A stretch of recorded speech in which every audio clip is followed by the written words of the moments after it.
This is the Chris Berry Show. Expert information on wealth, estate, and tax planning for the second half of life. Information that you can understand. Here's your host, Chris Berry. Welcome to the show. This week, just like every week, we're going to start with a positive focus, something positive that happened this past week. And for me, my positive focus is I just got back from a wonderful trip to Iceland. This was my 40th birthday year, and so to make it memorable, took a trip to Iceland. It's the land of fire and ice, and it really was beautiful. And it was great to get out of North America and see something a little bit different. Puts a lot of things in perspective. So that's my positive focus. And also, I'm super excited this week. We have Dr. Bruno from the Alzheimer's Center at U of M. He's a nationally renowned expert as it relates to Alzheimer's and what's going on in terms of treatments and exploring potential cures for Alzheimer's. So very excited to have Dr. Bruno on the show this week. He'll be talking in our second and third segments about what's going on in the world of Alzheimer's research, supports, and treatment. So that'll be our second and third segments. And in our first segment today, I thought since we did have Dr. Bruno on talking about Alzheimer's, kind of stick with the theme a little bit. Talk about some legal strategies where if you do have a loved one who's been diagnosed with Alzheimer's, what are the steps that you should consider? What should you look at doing? In fact, I had a recent article that was featured in Forbes at Forbes.com speaking to this very issue. And if you do want a copy of that article, which is in Forbes, just shoot us an email at askchris@thechrisberryshow.com, and we can email you out a copy of that article talking about what you should consider if you have a loved one who is diagnosed with Alzheimer's. What are the legal ramifications, or what legal steps should you take? So we'll spend some time talking about that today in our first segment. And then also, if you do want some in-person live education, we have a bunch of workshops coming up in October at our Ann Arbor, Livonia, and Novi offices. And you can just go to our website, thechrisberryshow.com, click through. There's a link to register for one of those workshops where we talk about legal, financial, and tax planning for the second half of life. And we talk about things like long-term care and the steps you should take if you have a loved one that you're caring for. So I wanted to start off, again, talking about kind of legal planning as it relates to planning for a loved one with Alzheimer's, since we do have Dr. Bruno on the show today. And he's a repeat guest. We had him on last year, but it went so well we wanted to have him back on the show. And he's a great resource right here in our backyard of Ann Arbor. But before I get into talking about that, also I wanted to mention that we have the Alzheimer's Walk coming up. So the Alzheimer's Walk goes on at about 20 different times in the state of Michigan in different communities. And I think last week, Ann Arbor had their Alzheimer's Walk, which I think Dr. Bruno attended. But coming up October 5th, Brighton, we're going to have our Walk to End Alzheimer's. And last year we had over 800 walkers. We raised over $178,000 to go to Alzheimer's research and the Alzheimer's Association. There's a lot of entertainment, camaraderie. It's a good time for a great cause. And if you wanted to contribute or join our team, you can go to our team website, which is www.alzeldercare.com. That's www.alzeldercare.com. We can learn a little bit about why I contribute to the Alzheimer's Association, why it means so much to so many of my clients as well as my family. So we do have the Walk to End Alzheimer's coming up October 5th, right in downtown Brighton, where we're going to shut down Main Street. Very excited for this. Last year as a firm, we raised over $12,000, and as a walk, which we were on the committee for, we raised over $178,000 to go to the Alzheimer's Association. And a part of that money goes to Alzheimer's research, which is where Dr. Bruno comes in. and he'll talk to us a little bit about risk factors and what's new in the world of Alzheimer's. And so before that, I wanted to get into some just legal planning, legal things to think about if you have a loved one diagnosed with Alzheimer's. And probably the most important thing is to have a well-drafted financial power of attorney. This is the document that gives you legal authority to be able to make decisions for financial decisions for your loved one. And this is especially important if they're suffering from dementia or Alzheimer's, where they don't necessarily have the capacity they did previously. And it's very important that this financial power of attorney document be drafted in such a way that it's very thorough, that it's including what we call expanded powers. Too often when one of our attorneys sits down to review a client's estate plan, we find that they have a financial power of attorney that's sorely lacking in terms of language, where it's not specific enough. It's a little bit of a blank check. It's not specific enough with regards to the powers that person who's been appointed financial power of attorney, what powers they actually have. And too often it's a blank check, and it might be like 3 to 5 pages. And what we found is that it's not specific enough, because if you went to try to take that document to a bank or financial institution to try to get things done on behalf of your loved one who has Alzheimer's or dementia, a lot of times the bank is going to be in cover my butt mode and not allow you to do what you need to do. And so that's when we draft a financial power of attorney document for our clients, typically it's about 20 pages. And it's not because we like killing trees or are paid by the word. It's that we found that we need to include all of this very specific language in the documents. For example, we need to allow for the creation of maybe asset protection trust, or allow money to be moved around. Because if not, then if we do have a loved one who has Alzheimer's and now they're having to pay for long-term care costs, your hands may be tied in what you're able to do for that person. Because that financial power of attorney, that's really the rule book, the set of rules that you get to follow or you have to follow as you're taking care of your loved one. And if it's not specific enough, or it doesn't give you all the powers that you need, then like I said, those banks are going to be in cover my butt mode and not allow you to do what you need to do. So probably the most important first document to have in place if you have a loved one who is recently diagnosed with Alzheimer's or dementia is that well-drafted financial power of attorney document. Now, the second key document, and this is what we call disability documents, would be a medical power of attorney, or in Michigan, we call this a patient advocate designation. And this is a document that appoints someone to make medical decisions if your loved one is unable to. And included in that would be your decisions with regards to life support. So it's very important to have that medical power of attorney to go along with a financial power of attorney. And then the third key disability document that anyone who's recently been diagnosed with Alzheimer's or dementia should have in place is what's called a personal care plan. And this personal care plan is a document that gives instructions to the financial and medical power of attorney on how best to care for the loved one if they're unable to care for themselves. So if the medical power of attorney includes end-of-life decision-making, then the personal care plan document includes decisions with regards to long-term care. For example, would your loved one want to be kept at home as long as possible? Would they want to visit family or attend religious services, read books, or eat certain foods, or maybe avoid certain foods, or maybe they want tea at 2 o'clock? These are all things that these habits make up who you are. And so we think it's important to have this in writing, and we have a questionnaire we typically give our clients to help complete that personal care plan. But that's the third key disability document that if you have a loved one who's diagnosed with Alzheimer's, that they should have in place. That financial power of attorney, that medical power of attorney, and then that personal care plan.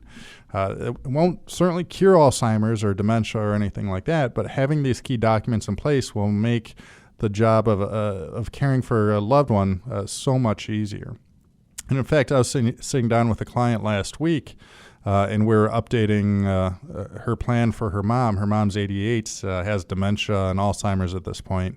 And she was just running into roadblock after roadblock, trying to get things done, trying to get things organized for mom. And mom had a recent hospital stay, and and she's trying to make sure that everything was buttoned up in terms of her estate planning. But she, at the financial institution, she was just pulling out her hair. She wasn't able to do the things that she needed to do. And the reason for that is, while Mom did have a financial power of attorney, in reality, it was only 3 pages, put a lot of restrictions on the person, and it didn't include the expanded powers to be able to get access to funds to help pay for her care. So that just goes to show you how important it is to have this well-drafted financial power of attorney, as well as those disability documents in place. And then with those in place, now you can make decisions, get access to accounts, and get organized on helping plan for that loved one with Alzheimer's.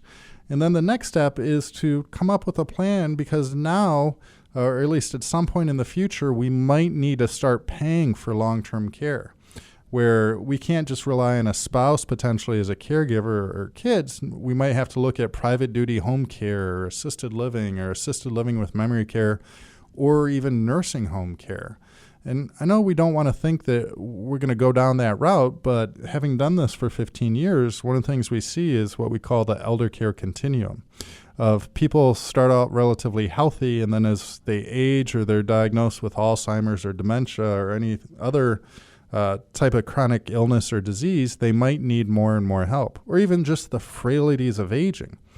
And we start out living at home independently, but then it might get to the point where we might need home care, maybe private duty home care, which could cost $1,000 to $3,000 a month. Or maybe we move into assisted living, which could be $2,000 to $5,000 a month, or assisted living with memory care, which could be $5,000 to $8,000 a month, or even nursing home care, which is these days running anywhere from $8,000 to $12,000 or $13,000 per month. So the question is, how do we go about paying for all of these costs?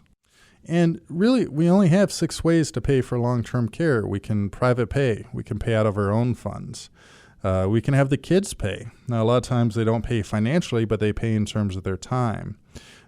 We can look at long-term care insurance. But typically, if you're already diagnosed with Alzheimer's or dementia, most of the long-term care insurance programs are going to be off the table, where the cost of it would be even if you could qualify, the cost of it would be just outrageous.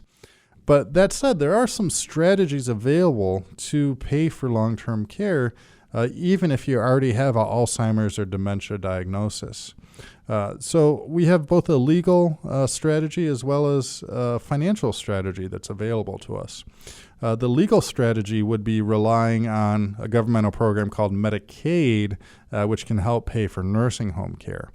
But to qualify for Medicaid, a single individual can only have $2,000 worth of countable assets. So and then also Medicaid looks back 5 years to see if you moved any money around. So one of the things that's possible would be to, prior to needing that level of nursing home care, so maybe right when we get that diagnosis, one of the things we could do is set up what we call a castle trust, where we move assets into the trust. And it's different than your typical revocable living trust. This is an asset protection trust. And what this does is, as soon as we move the assets into the trust, it starts a 5-year race where if we can make it 5 years before we need a nursing home, then everything inside of that nursing home would be protected from that nursing home or Medicaid spend down. So we could have Medicaid pay that base level of care, and then you could have a pot of resources available to pay for additional services to improve your quality of life in that nursing home, or to ensure that if you're married, that your healthy spouse isn't completely impoverished having to pay for that care. So that's one strategy, would be to look at a legal plan that sets up an asset protection trust.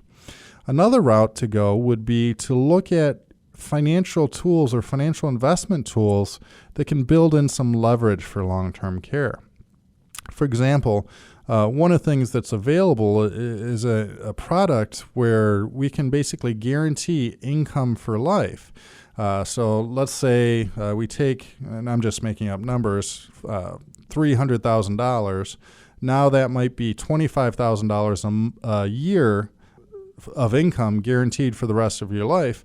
But if all of a sudden you needed home care or assisted living, that $25,000 a year could double to $50,000 a year.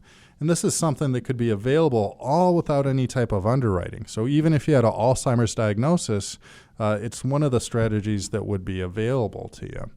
And it's not a perfect fit for everyone, but it is just one of the strategies that's available. Now, the earlier we start thinking about these things, maybe prior to a diagnosis, the more options we're going to have on the table as it relates to long-term care.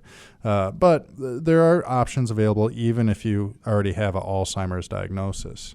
And so I was talking about the ways to pay for long-term care. We can private pay. We can have the kids pay. You could look at long-term care insurance. Fourth would be Medicare. Now, Medicare doesn't really pay for long-term care. What Medicare pays for is short-term rehab. So if you fall, break your hip, you go into the hospital, and then you're admitted for up to 3 days, you could be discharged to a nursing home where now Medicare could pay up to 100 days. And then the fifth way to pay for long-term care would be the veterans benefit, which is available to veterans and surviving spouses who meet certain requirements. And the last way to pay for long-term care, as I mentioned, would be Medicaid. But Medicaid's only going to pay for that nursing home care. And Medicaid also has that 5-year look-back period. So one strategy to get qualified for Medicaid would be looking at that Castle Trust, which is an asset protection trust. So in summary, if you do have a loved one who's been diagnosed with Alzheimer's, it's very important as soon as possible, before there's any more loss of capacity, is to get those disability documents in place, the financial power of attorney, the medical power of attorney, and the personal care plan. And then the second piece of it is to develop some type of plan to pay for long-term care either now or in the future, because if you're diagnosed with Alzheimer's, chances are you are going to need some level of assistance. So hopefully that was helpful, and join me as we continue this conversation regarding Alzheimer's, now bringing in a true expert, Dr. Bruno from U of M, and he's going to talk to us about Alzheimer's and Alzheimer's research.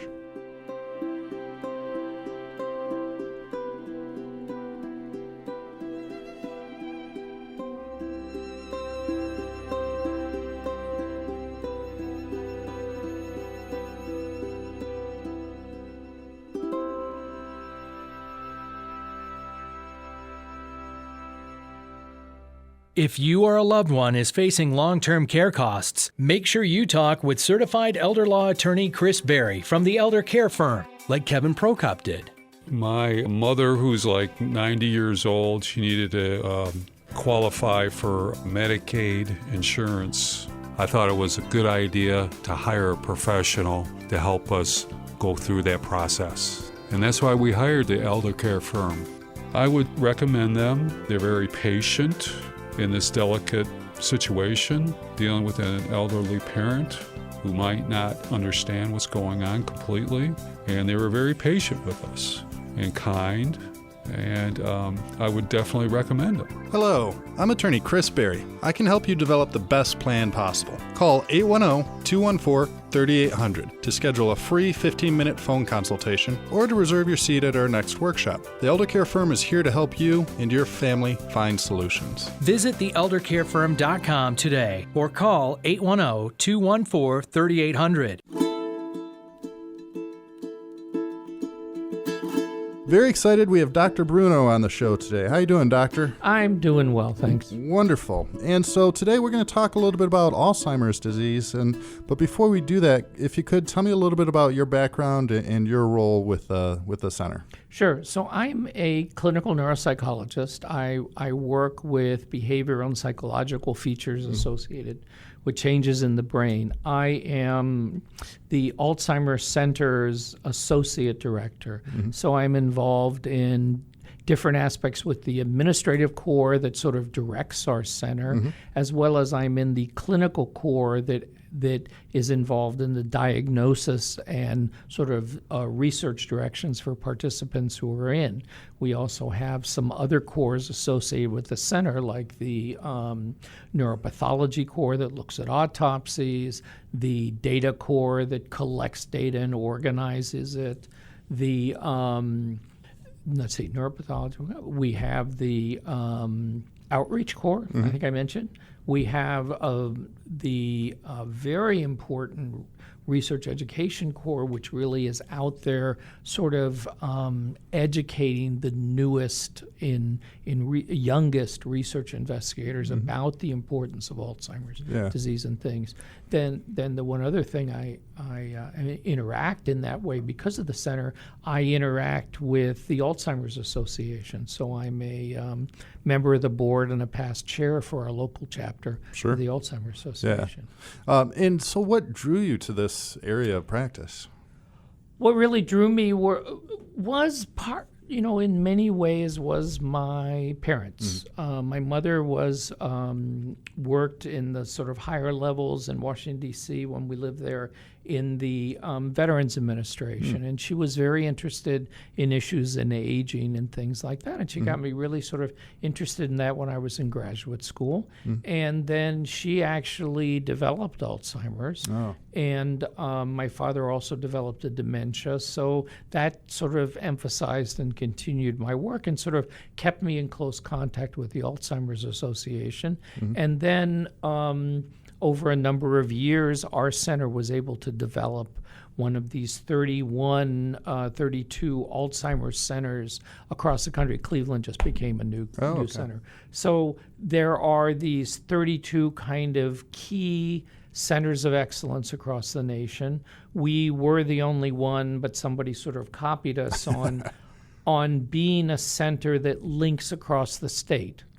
So as part of our different corps that we have, there are members of those corps from across both Michigan State and Wayne State, and research we do is directly interactive with both of them, whether it's funding junior investigators at both of them or more complex projects that involve laboratory work at Michigan State and laboratory work in Ann Arbor, as well as patient collection and collaboration with getting research participants at Wayne and in Ann Arbor. So it's a lot of fun because there's lots of linkages and there are lots of people talking all the time, which is what a center should be. Right, so a lot of collaboration. A lot of collaboration, and except maybe football season, it tends to slow down a little bit, but but there is that inherent linkage. Oh, wonderful. Yeah. So, and this is, I'm sure, a common question you get. Yeah. What's the difference between dementia and Alzheimer's?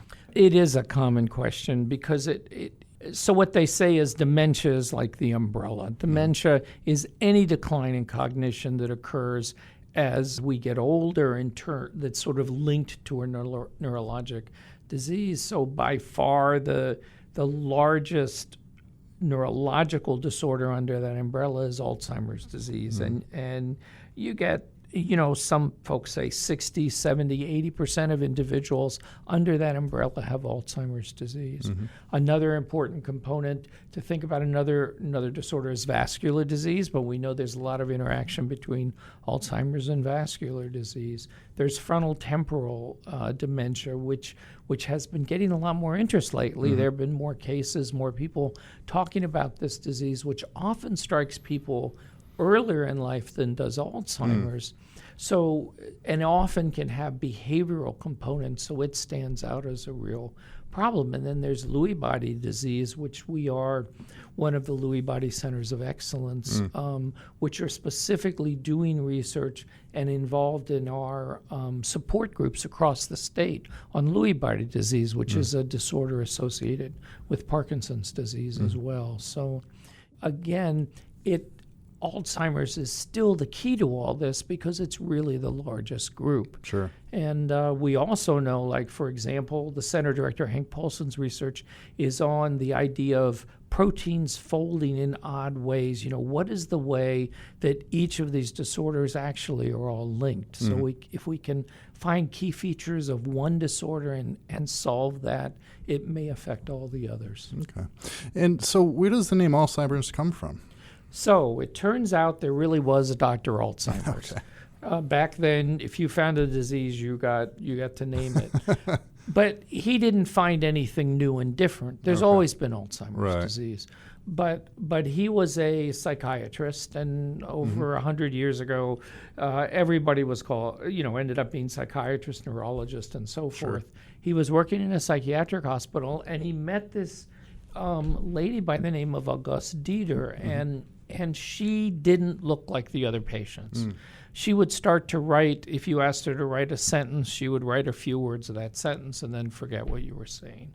She had trouble paying attention to what you were saying or what she was doing. She also had a different type of hallucinations than did psychiatric patients, and he got really interested in following her to see what would happen as she got worse. And she was 51 when he met her too, so this was a very unusual thing.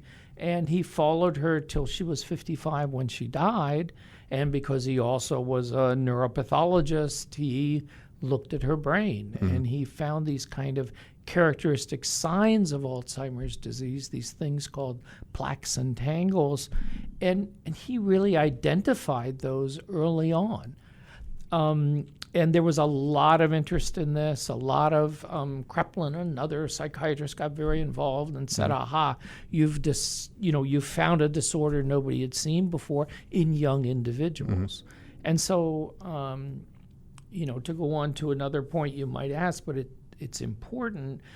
The idea was then that everybody thought this was a disease of 50-year-olds. And as it turns out, there is something called early onset Alzheimer's. It affects people who are younger, in their 40s, 30s, 50s. I mean, we have worked with younger individuals with Alzheimer's in our center. It's very traumatic, traumatic. But the point was, she was an early onset, and so then for years everybody thought this was something that just affected some people early. So some people called it, Kreplin called it senile dementia or pre-senile dementia. And it really took us until the 70s and 80s to recognize this was the same disease that some people get as they're older. So there's but 200,000 people worldwide with this early onset. There's millions with Alzheimer's disease. So if this is something that's been on our radar for a while now, why are we faced with no clear solution to it at this time? Well, see, that's part of the problem. We spent. So I was working in a center. That's when I was 12 years old. I was working in a center. But let's say I was working in a center years ago in the 70s and 80s, and we were thinking again that we were catching this early disease and this early aging disease, but we began to realize that we were seeing more and more older individuals, and when we'd look at the brain of these younger individuals and older individuals, we were beginning to find out they were the same thing. It wasn't till really the mid-70s that people clearly made that connection, that the plaques and tangles that Alzheimer's saw were the same plaques and tangles in older individuals with much more commonly who develop Alzheimer's when they're older. So it took a long time for folks to recognize that. Yeah, and so we're making a distinction between like early and age. I guess when do people, or when does Alzheimer's normally, if it's going to start affecting someone, what's the normal age? Normally we see Alzheimer's in the very late 60s, 70s, 80s. People can develop Alzheimer's in their 90s. Part of the problem is, of course, how do you actually diagnose this disease? I mean, my mother, when we went back in my mother's records, we really found out she was having trouble even 10 years before we even noticed anything, because she was a very meticulous note taker and looked at her stocks and looked at her portfolios, and we began to see real differences in her handwriting and the types of notes she made up to 10 years before we really were able to identify her as having problems. Sure. And I guess that brings up, how do we now identify whether it truly is Alzheimer's? Do we have to wait until someone passes away? Or it begins the argument of the gold standard is looking at the brain when somebody passes away and looking really at the pathology of the brain the way our neuropath core does. But now we're really blessed with newer and more intricate ways of looking at that. We know for sure that our diagnosis in clinic is usually very good. I mean, we're in the 90s in terms of our success rate in truly diagnosing patients as Alzheimer's when they pass away. But the problem with this is the real key we now understand is this disorder starts 10, 20, maybe even 30 years before we diagnose it. So, what do we have now that lets us look at the brain early, take a picture, and maybe even diagnose this earlier? I mean, one of the problems was it wasn't until 1984, think about that, 1984, that we really had our first diagnostic criteria for Alzheimer's disease. Now, we had another one just a few years ago, a revision, but if you think about that, there really hasn't been the real burgeoning of research till the 80s and 2000. So now, for example, we know more carefully what to look at for problems. We have the assistance of new imaging techniques. We can look very specifically at the MRIs and look for damage in the brain. We can look at cerebral spinal fluid. I know that's not a popular thing to talk about around our patients, but the truth is that cerebral spinal fluid really can show you the effects of those plaques and tangles in the brain. We now have really fascinating, that helps us so much in research, and maybe one day will be available clinically. We can now measure amyloid, the basis of those plaques.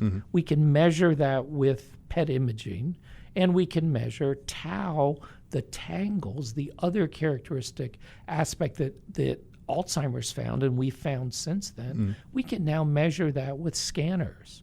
I mean, as now they're sort of expensive and they're research-based units, but all of that is important as we look at even finer and easier and more, let's say, universal ways to do this. So our center, as well as a number of other centers, are really now looking at blood-based biomarkers. I mean, what if you could come into your doctor's office and, the same time they're looking at your cholesterol, they could look at amyloid and tau in your blood. This is a really exciting feature. We have one of our junior investigators as well as our senior together are looking at blood-based biomarkers together. This is really the potential of saying maybe we can diagnose this disease before we even see symptoms, and we can diagnose it in a way we can provide it for the whole community.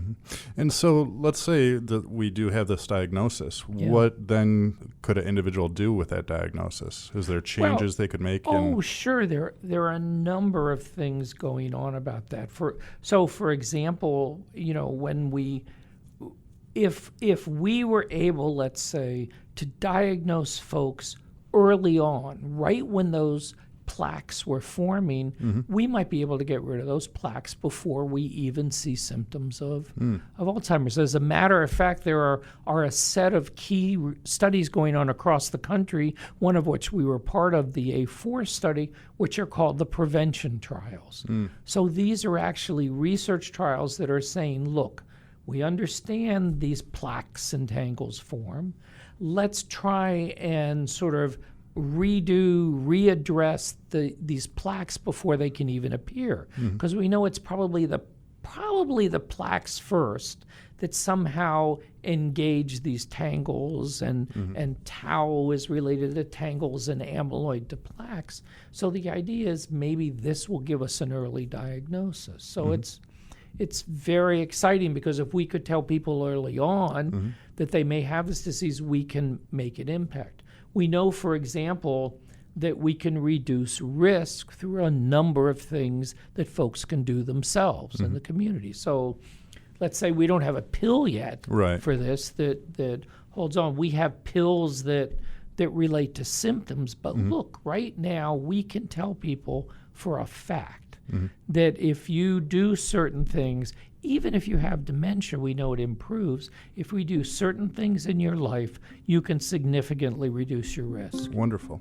And so stick with us as we continue this conversation with Dr. Bruno, and I'm going to put him on the spot for those significant things that we can do to try to lower that risk as much as possible. So stick with us as we continue this conversation with Dr. Bruno from U of M, talking about Alzheimer's disease.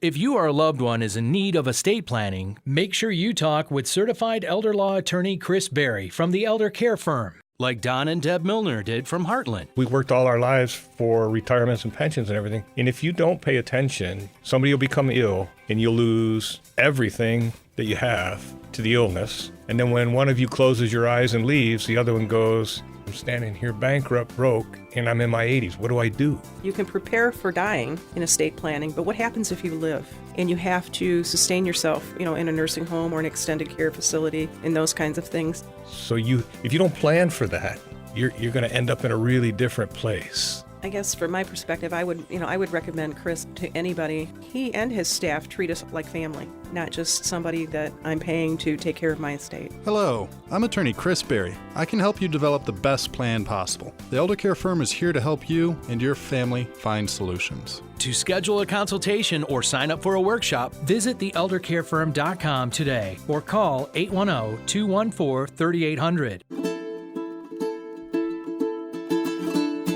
All right, welcome back. So we're here with Dr. Bruno, and we're talking about some things that, let's say you did receive a diagnosis. What are the steps or actions you could take to try to lower the risk or minimize the effects? So let me say that a lot of these things I'll say we've shown just as effectively working to lower the risk of that diagnosis. So, there are key things. And actually, there is research on this going on around the world. And this is, we're recognizing now it's hard to find that pill that really will do it, or how early do you apply that pill. So now there are a number of studies.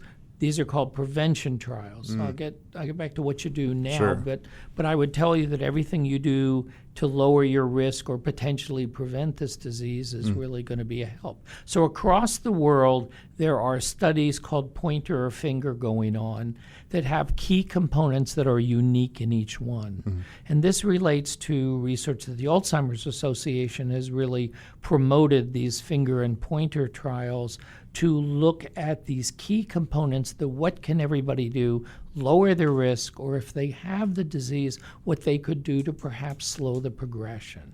So, but these are basic everyday things we all think about. For one, make sure your health is good and your medical diagnoses have been approached. So if you do have high blood pressure, if you do have these other things, take care of them, because not being healthy affects your risk. So that's a key component to all of these.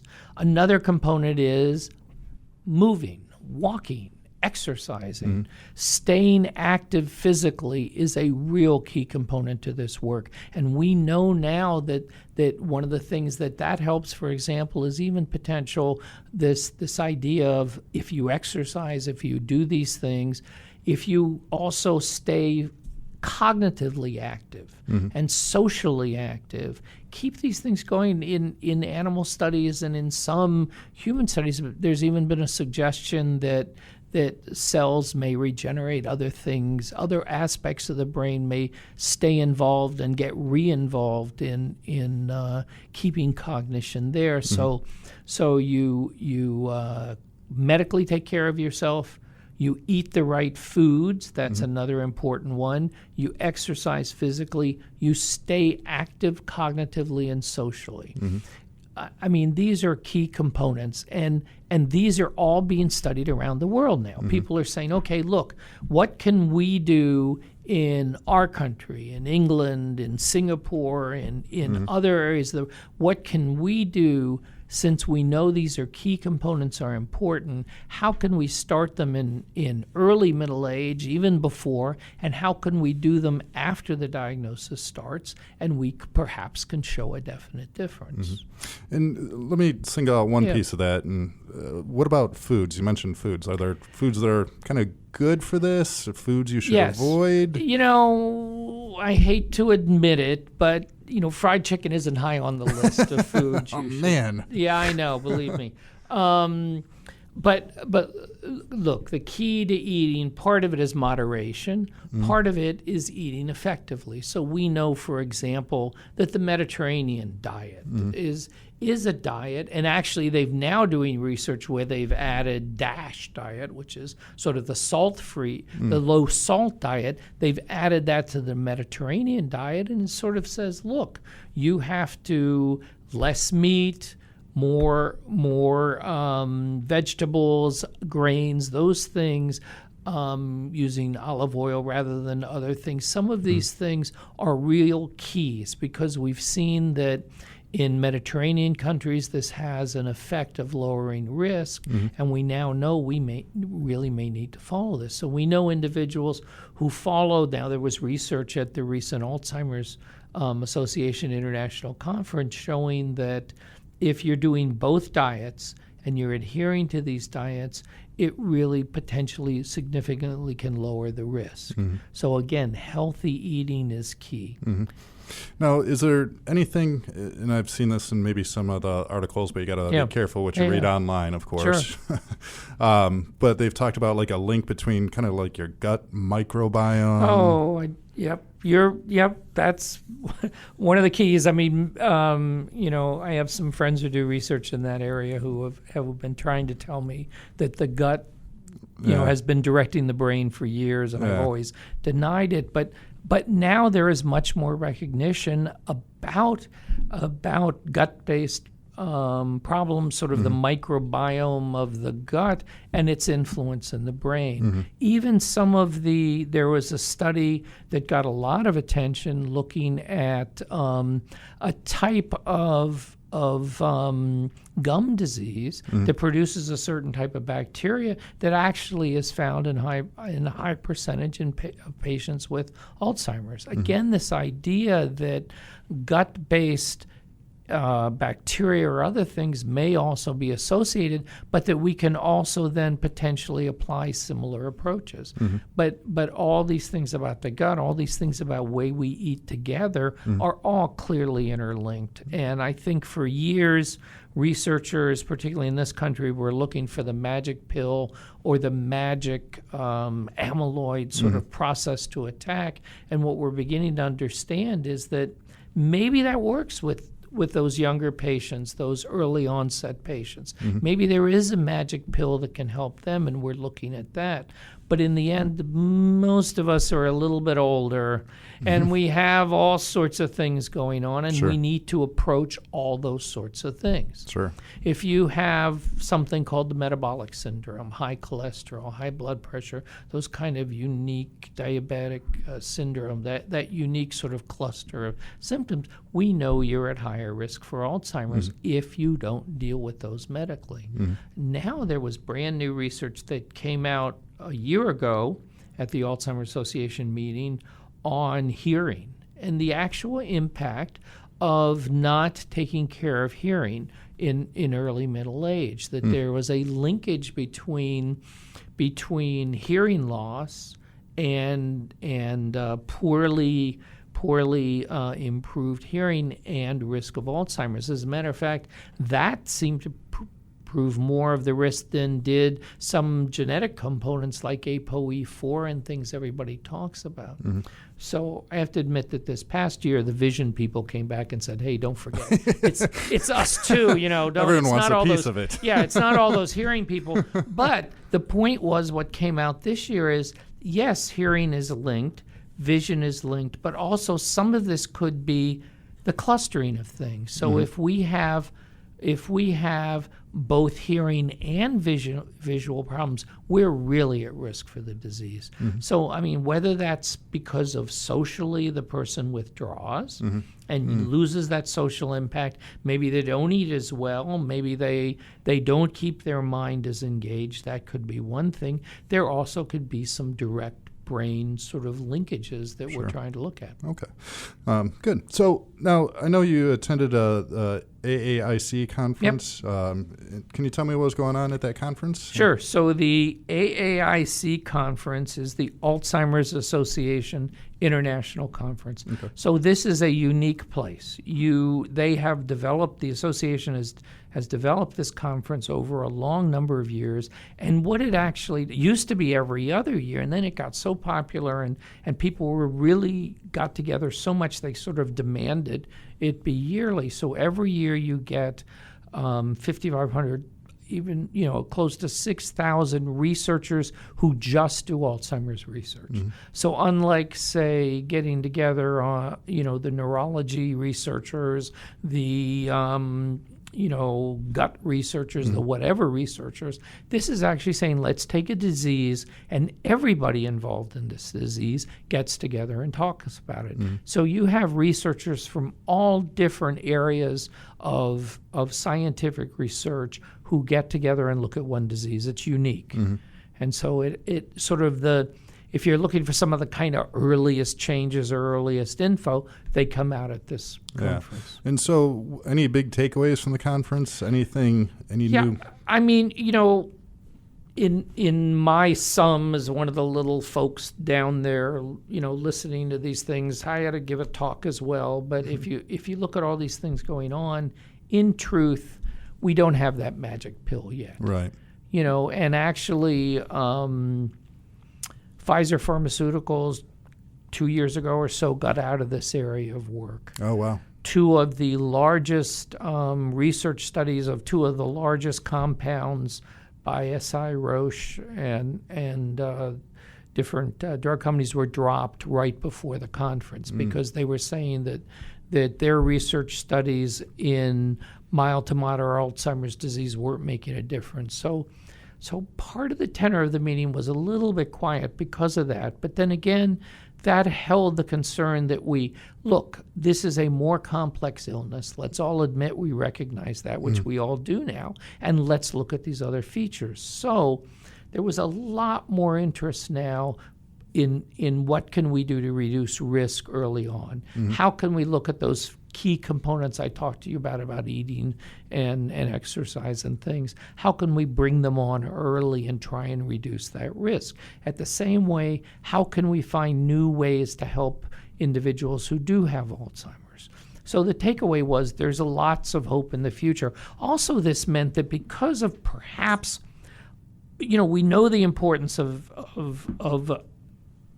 sort of looking at amyloid and tau and figuring out how to work on those. But because of sort of a little bit of stumbles and not quite as fast as development and understanding, we now recognize that maybe we need to look early. Maybe we need to look at unique ways to treat this disease. So there was work on insulin. There was work on gut factors. There were a lot of different ways now approaching this disease that probably mostly suggest it's going to take a cocktail. For those of us who are, you're my age, you've got other things going on, we're going to have to figure out a way to approach this individually and cut it. So another takeaway from this also was the whole importance of precision health, of saying, look, we're going to look at you as an individual and figure out what's best for you. What's the best exercise pattern to maintain your health? What's the best thing you do along these lines? Is that more than on an individual level then versus just this is for everyone? Or? Well, actually, yes. And it was interesting because this goes both individual and community-wise. So there was, when I talked about these sort of ideas about, eat healthy, exercise, take care of your medical problems, good sleep, all these basic components of health, what they're finding is that different communities in the world, you need to approach this differently. So just as I'm talking about within the U.S., maybe we need to look at sort of on a precision basis with your doctor, what's the best way for you to apply these? We're also talking about, do we give the same discussion in Singapore as we do in the U.S.? Maybe do we emphasize different things in our research about those key characteristics here than we do in Singapore? Maybe Singapore is taking care of some aspects of those. We really need to look at other things. Kind of getting to the idea of, was the term like the blue zones, where that we found people who just seem to age a little bit better? Seem to age a little bit differently. Yeah. So it's the understanding what those blue zones are, but also it's the idea of, if you look at cancer treatment or even heart treatment now, it is very personalized. Right. And it's part of the we've maybe come a ways in Alzheimer's research where we have to start thinking about each of our interventions as being personalized. And I think that's really, really important. Yeah. And so taking this now to kind of the community level, how do you see Alzheimer's and how do you see this disease affecting Michigan? Well, Michigan has a significant number of individuals with Alzheimer's disease. I see this as affecting the situation because I'm looking at the increase that's coming overall, regardless of what state you're in, but also in particular in Michigan in terms of just what's the biggest risk factor of Alzheimer's. The biggest risk factor is age. And what's coming are baby boomers. I'm coming headlong into this, and it means the population is aging rapidly. In Michigan, we see it too. Honestly, I have to admit that one of the ways Michigan has moved to the forefront is in weight and obesity. Yeah. So this is part of the aspect of what can we do in this state. We need to look at some of those features. Sure. I also know that Alzheimer's, as it increases, will have several 100,000 individuals with Alzheimer's in this state. As Alzheimer's increases, we have to look at ways of getting people help at home. So we know that there are a number of folks spread out, aging across this state. Right. We need to find out ways for their families to help them stay at home longer so that then it doesn't crush the nursing and assisted living care centers longer. But we need to figure out ways to help people stay in their homes. How do we link the Alzheimer's Association into this care network? How do we get physicians to diagnose early, to look at cognitive problems? How do we convince your everyday physician? I'm not talking about a neurologist or a specialist. I'm talking about the general practitioners out there. How do we get the geriatrics faculty and physicians out there? How do we get them to ask questions about cognition? Don't be afraid to say, are you having problems now? Because patients really want to know that. People want to know how they're doing now. They want to understand how they're doing. If there is a decline, what's going on. I think this is really important. One of the things our group works with is called the REVEAL study, where we're looking at, and there are aspects of the REVEAL study also associated that some of our junior faculty are working with, but how do we talk to people about their diagnosis? How do we also tell them if we've looked at their amyloid scan, they have amyloid? How do we prepare people along the way for this? Well, Dr. Bruno, thank you so much for being a part of the show. Thank you so much for sharing that great information. I appreciate it. Thanks. Thank you. Take care. Appreciate it. Bye. And make it a great week. Take care, everyone.